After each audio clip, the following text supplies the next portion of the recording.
컴퓨터 미리 켜주세요.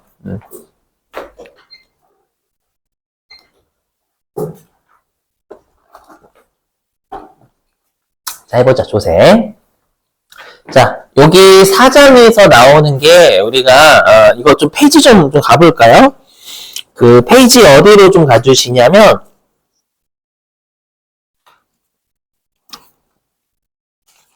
교재요. 449페이지 가보실래? 449? 자, 교재 449페이지 가보세요.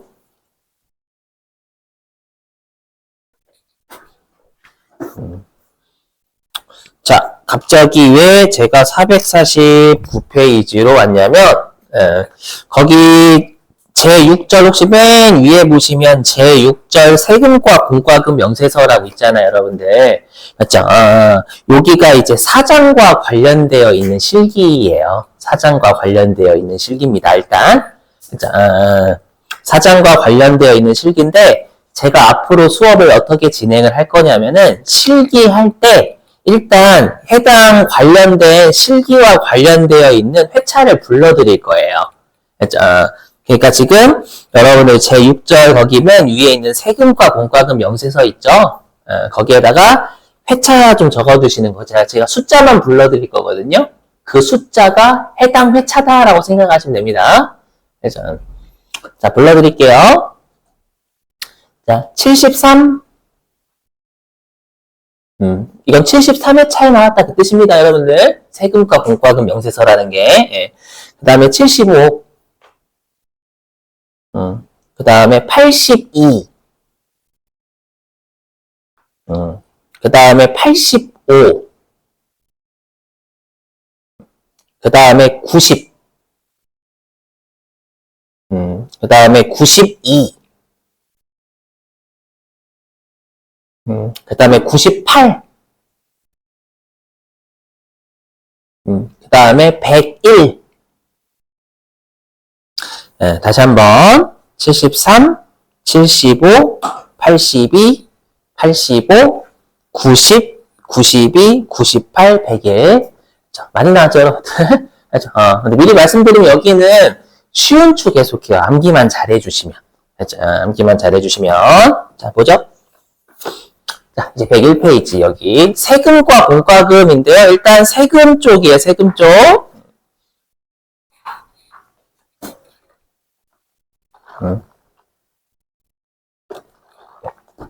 자, 보면은요. 자, 일단 우리가 세금을 내면 당연히 현금이 나가고 자산이 감소하면 순자산이 감소하죠? 그렇죠? 그럼 우리가 순자산이 감소하면 세법은 입금, 세법은 뭐 입금이네. 비용, 자산, 사유출 이렇게 세 가지로 쪼개요. 당연히 우리가 세금이라는 건 원칙은 비용입니다. 비용. 그렇죠?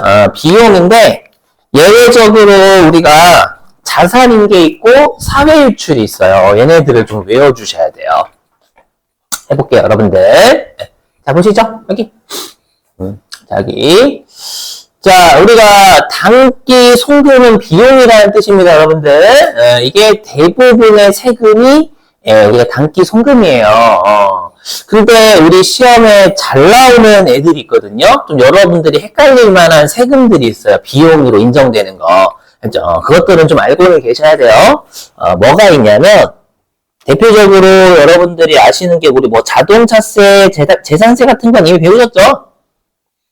재산세가 있고 시험 잘 나오는 게, 그 다음에 이제 주민세라고 해가지고, 여러분들이 해당 지역에 뭐 거주하시거나, 아니면 사업장이 있으시거나, 그러면 주민세라는 세금을 내게 돼 있어요. 알죠? 주민세는 우리가 무조건 송금으로 인정해줘요. 비용으로. 알죠? 그 다음에 혹시 여러분들이 이제 부동산을 되게 비싼 부동산을 가지고 계시면, 종합부동산세라는 종부세라고 좀 많이들 불러요. 그래서 종합부동산세라는 것도 내요. 그래서 이런 세금들이 대표적으로 여러분들이 좀 헷갈리실 만한 세금들이거든요. 그래서 얘네들 나오면 일단 단기비용이에요, 단기비용. 단기비용이고. 자, 근데 우리가 세금 중에서 자산인 세금은 이미 알죠. 회계에서 배웠잖아요. 대표적으로 자산으로 처리하는 세금이 뭐 있어요? 취득세. 맞죠? 취득세랑 관세. 그렇죠? 우리 관세를 내도 우리가 수입하는 과정에서 내니까 더하잖아요. 그렇죠? 그래서 취득세하고 관세는 자산이지, 예, 비용이 아니에요. 일단 처음에 비용 아닙니다. 자, 그리고 이제 사회 유출이다라는 게 있어요. 사회 유출. 자, 사회 유출인데요. 여기에서 이제 여러분들이 단순하게 좀 외워주실 게 있습니다. 단순하게. 뭐냐면, 되게 중요합니다, 이거.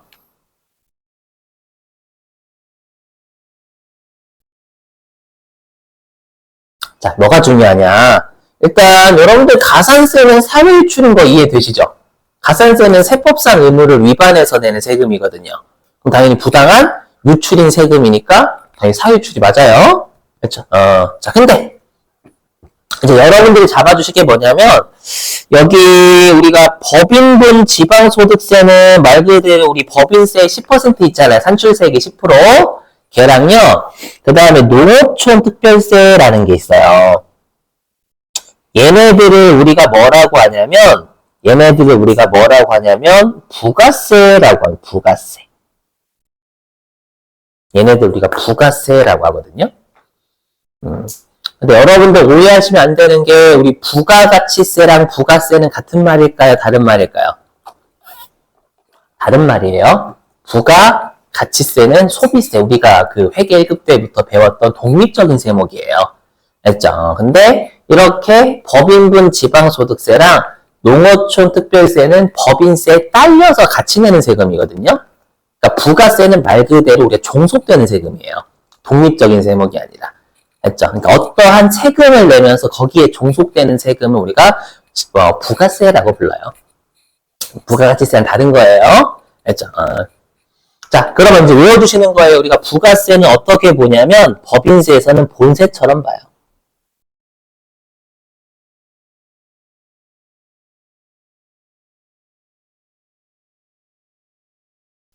본세처럼 봐요. 그러니까 우리 시험 목적상 지금 하는 저 농어촌 특별세하고요. 자, 저기 있는 농어촌 특별세하고요. 법인분 지방소득세가 그냥 법인세처럼 취급하시면 돼요. 그 결론이에요. 본세가 종속되는 세금이 어디에 덧붙여진지 본래 세금. 아시죠? 본세처럼 보시면 돼요. 되셨죠? 이렇게. 여기까지 되시겠죠? 근데 여러분들이 당황하시는 게 있어요. 뭐냐면, 사유출은 분명히 부당한 유출인데? 법인세는 부당하지 않은데? 그죠. 그래서 여기에서 이제 사람을 잡아요. 여기에서, 자, 일단, 이거 곧 설명할게요, 여러분들. 네, 곧 설명하기로 하고요. 자, 보시죠. 자, 보시면, 회사가 법인세든, 법인분 지방소득세든, 가산세든, 회계에서는 아마 세금과 공과를 잡을 거예요. 맞죠? 근데 우리가 뭐 가산세야 부당한 유출이니까 사유출인 거 알겠다. 근데 법인세는 왜 사유출이냐라는 거예요. 알죠? 그거에 대해서 설명 좀 해볼게요. 여기 보시면, 해보세요, 여러분들.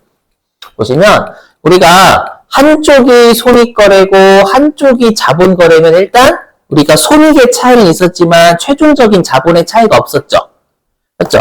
그래서, 기타 아니면 사유출 둘 중에 하나였어요. 왜냐면 우리가 플러스 유보나 마이너스 유보는 순자산 자본의 차이가 장부하고 세법의 자본의 차이가 있거든요. 최종적으로라도. 알죠? 그래서 기타하고 사회유출을 구분하셔야 돼요, 여러분들. 그랬을 때 여기 보시면 뭐가 있냐면 우리 사회유출의 정의가 이래요. 사회유출의 정의가 뭐냐면 여기 정의가 뭐냐? 일단 이렇게 할게요. 뭐냐면 회사가 송금으로 처리한 거예요. 순자산 감소 있죠. 이거 잘 보셔야 돼요. 순자산의 감소를 송금으로 처리한 거예요. 송금으로 처리했는데 여기에서의 자본은 우리가 그 자본, 우리 자본이 두 개 있잖아요. 두 개. 주주와의 거래에서의 자본과 우리가 만든 자본.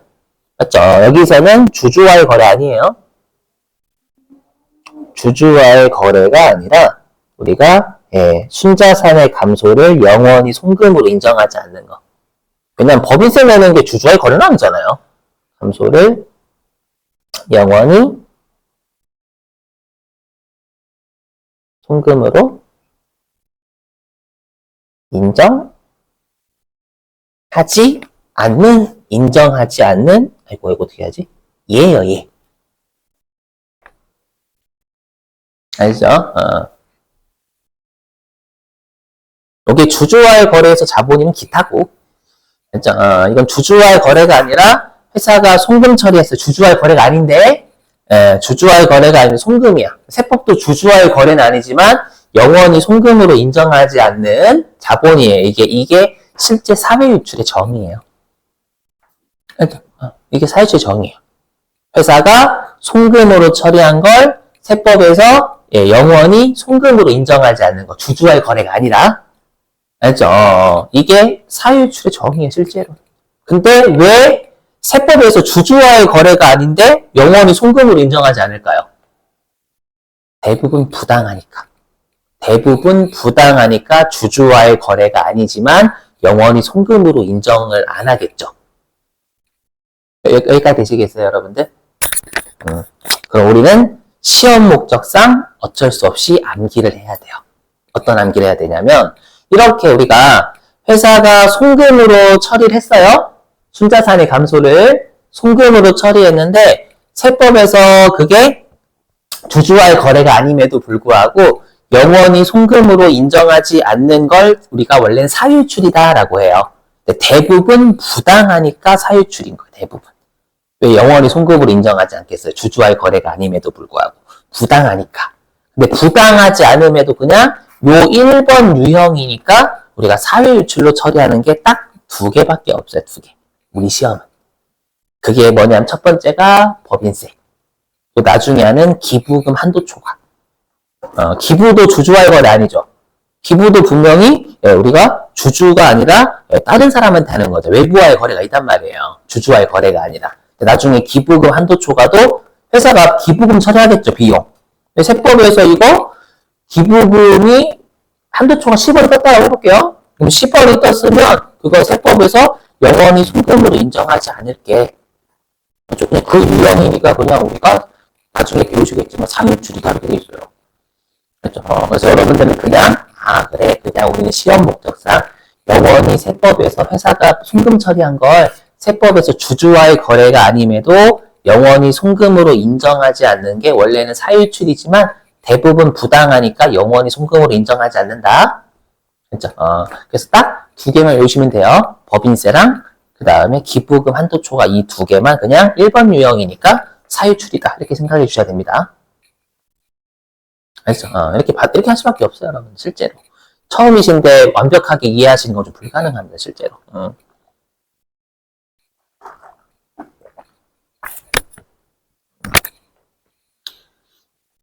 잘 좀 외워주세요. 그래서 법인세랑, 일단 지금 하는 동네는 기부금은 아니니까 일단 법인세만 외워주세요. 그래서 우리가 법인세가 사유출이에요. 근데 법인세는 누구한테 내죠, 여러분들? 누구? 법인세는.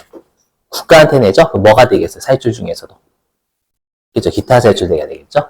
그래서 송금, 불사 및 법인세든 가산세든 다 국가한테 내는, 국가나 국가에 준하는 기관에 내는 거잖아요. 맞죠? 그렇기 때문에 법인세 근데 잘 나와요, 시험에. 그렇죠? 그래서 기타 사유출합니다. 이번에 또 시험에 나왔던 걸로 제가 알고 있어. 법인세 기타 사유출하는 거. 단순 암기.